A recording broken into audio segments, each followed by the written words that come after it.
Well, as I mentioned earlier, we have to have sustainable electricity production as well as consumption. So I'm quite confident that the primary means of power generation will be solar. I mean, it's really indirect fusion is what it is. We've got this giant fusion generator in the sky called the sun, and we just need to tap a little bit of that energy for purposes of human civilization. Most people know but don't realize they know is that the world is almost entirely solar-powered already. If the sun wasn't there, we'd be a frozen ice ball at 3 degrees Kelvin. And the sun powers the entire system of precipitation. The whole ecosystem is solar-powered.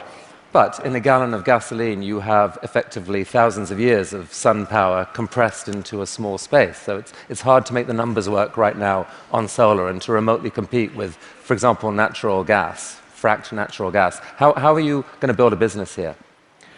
Well, actually, I'm confident that solar will beat everything, hands down, including natural gas. How? It must, actually. If it doesn't, we're in deep trouble. But you're not selling solar panels to consumers. What are you doing? No, we actually are. You can buy a solar system or you can lease a solar system. Most people choose to lease. And the thing about solar power is that it doesn't have any feedstock or operational costs. So once it's installed, it's just there. It works for decades. It'll work for probably a century. And this is so therefore the key thing to do is to get the cost of that initial installation low, and then get the cost of the financing low. So because that interest, those are the two factors that drive the cost of solar, and we've made huge progress in that direction.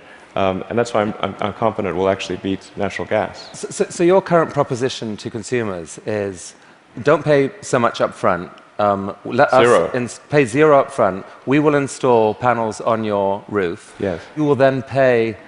How long is a typical lease? Typical leases are 20 years, but the value proposition is, as you're sort of alluding to, quite straightforward. It's no money down, and your utility bill decreases. So Right. it's a pretty good deal. So that seems like a win for the consumer. No risk. You will pay less than you're paying now. And for you, the dream here then is that, I mean, who owns the electricity from those panels for the longer term? I mean, how do you, the company, benefit? Well, essentially,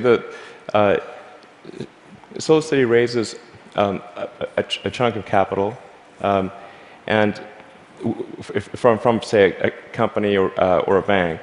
Google is one of our big partners here, and they have an expected return on that capital.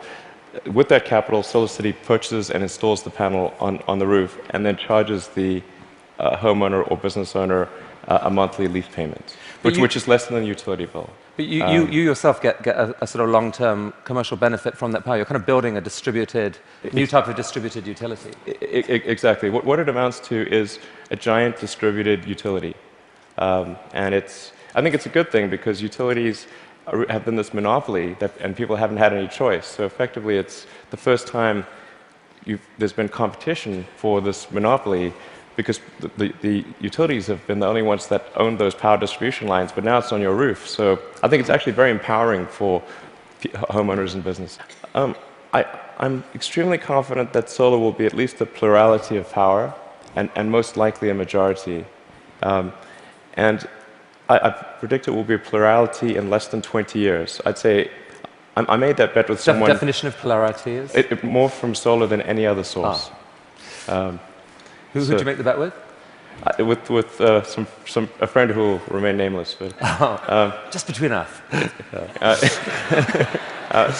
I made that bet, I think, 2 or 3 years ago. So in roughly 18 years, I think we'll see more power from solar than any other source.